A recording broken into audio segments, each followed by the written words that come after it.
kita mau masuk sholat zuhur misalnya. Sebelum zuhur itu ada sholat sunnah. Ada 4 rakaat. Bisa dibagi 2. 2 rakaat, 2 rakaat. Kalau nggak sempat waktunya untuk 4, bisa 2. Hadis Ibnu Umar. Sebelum asar ada 4 rakaat. Rahimallahu imra'an shalla qabla al-'asri arba'an. Misal salat mutlak. Malam misalnya ada tahajud. Kita ingin coba bangun tahajud.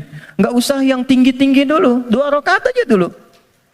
Ya, 2 rakaat untuk melatih kenyamanan hati dan fisik kita. Jangan dipaksakan dulu. Malam ini 11, besoknya berhenti. Ya. Dan nggak usah panjang-panjang dulu. Saya selalu mengatakan kalau pengen tahajud dimulai, maka mulai dengan 2 rakaat tahajud, 1 witir. Ya, dan gunakan surah paling favorit yang bisa kita ucapkan, kita bisa bacakan. 3 kul kan? Dari wajahnya tuh kelihatan.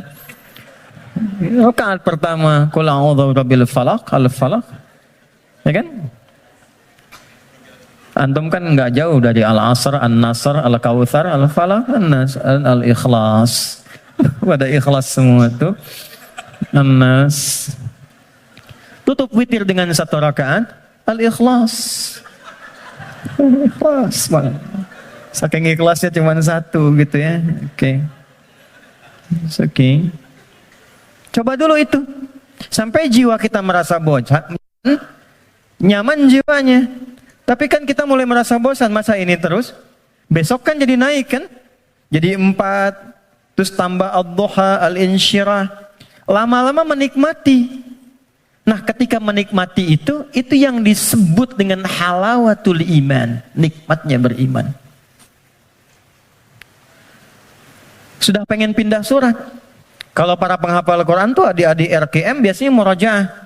Al-Baqarah, Ali Imran, An-Nisa, biasa. Tapi kalau sudah paham esensi tahajud, yang dibaca itu kadang, kalau sudah mengerti, surat yang sesuai dengan kebutuhannya. Itu tingkat tertingginya. Misal, sedang ada persoalan yang berat ke jiwa. Nggak harus tinggi-tinggi. Baca rakaat pertama ad-duha, kedua al-insyirah. Kita nggak harus tinggi-tinggi. Dan kita merasakan itu.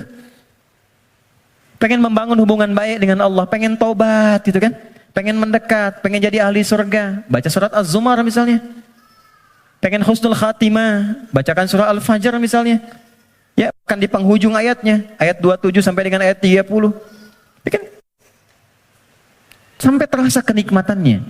Itu yang dimaksud dengan wa yuqimunas shalah. Dan tunaikan dengan khusyuk, dengan merasakan itu. Ya. Ini poinnya. Jadi, mengerjakan amalan takwa pertama dengan menunaikan sholat, itu bisa mencegah nafsu. Supaya tidak liar. Tidak keluar fahsyah, tidak keluar mungkar. Kalau sudah yang buruknya ditekan, maka muncul lawannya yang baik. Nafsu ditekan, takwanya naik. Manusia kan cuma begitu.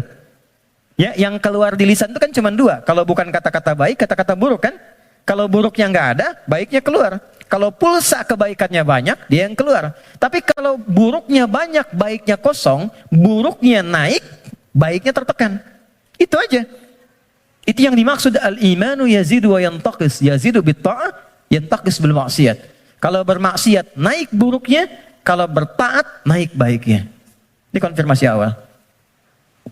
Maka, nafsu dengan sholat bisa ditekan, maksiat bisa dihilangkan, sekat bisa dibuka. Dibukalah sekatnya. Ini. Pelan-pelan. Makanya demi Allah saya katakan ya. Sejahat-jahatnya kejahatan yang pernah diperbuat oleh penjahat. Sejahat-jahatnya kejahatan yang pernah diperbuat oleh penjahat. Itu akan sirna dan tuntas dengan menunaikan sholat yang benar ditunaikan. Karena itu hal pertama yang dilakukan oleh orang-orang yang ingin membuka lembaran hidupnya dan dia bangun hubungan baik. Demi Allah saya katakan, sholat, larinya ke masjid. Dan lihat apa yang terjadi. Yang pertama Allah berikan bukan dunianya dulu teman-teman. Bukan dunia. Anda punya masalah, terlilit utang piutang dan sebagainya. Bukan dilunasi utangnya dulu. Tapi ditenangkan dulu hatinya. Nanti dari situ bisa membaca esensi kehidupan. Kemana sebetulnya hidup saya ini? Diajari nanti oleh Allah. Pola hidupmu salah selama ini. Makanya terjebak begini. Apa belum tiba waktunya kau menjadi orang yang baik? Apa nggak lihat orang-orang dulu yang pernah dulu begini, lebih buruk dari kamu, sekarang dia bisa jadi orang baik? Maka ditampakkan kisah si fulan, si fulan, si fulan. Nggak sengaja lihat YouTube, keluarnya malah sesuai dengan apa yang kita butuhkan.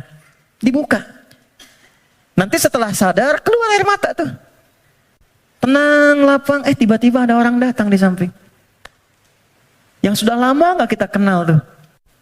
Kata orang teman lama, bro, kamu kemana aja? Lama. Apa pekerjaan sekarang? Cerita, ngobrol, udah ikut saya aja. Pelan-pelan ikut berubah, masalah selesai tanpa terasa. Ada yang sedang tobat, sujud. Selesai ternyata husnul khatimah, wafat. Itulah salat. Jadi, yang pertama yang Allah berikan lewat ibadah salat itu untuk membahagiakan dulu. Kebahagiaan yang dirasakan setelah tuntas mengurai satu persoalan, itu disebut falah namanya. Falah, karena itulah panggilan salat disandingkan dengan panggilan falah. Dengarkan suara muazin yang nyaring berkumandang itu. Hayya 'alas shalah. Setelah itu apa? Hayya 'alal falah. Itu kalau kita memahami makna falah dengan pendekatan ini, demi Allah saya katakan, tidak ada yang paling indah kecuali kebahagiaan ketika mendengar suara muadzin itu. Itu yang menjadikan sahabat Ali bin Abi Thalib sudah gemetar ketika mendengar suara adzan. Allahu Akbar, Allahu Akbar. Sudah nangis beliau. Saking ingatnya kasih sayang Allah. Tiba panggilan yang saat didengar oleh gunung. Kalau paham gunung itu mengerti bisa hancur saking merasakan nikmatnya dari Allah. Karena saat itu ada amalan yang kalau dosa bisa diampuni, permintaan dikabulkan, masalah diselesaikan. Salat. Kalau paham dengan ini, gak ada orang meninggalkan salat. Yang ada pengen salat terus. Pengen salat, pengen salat, pengen salat.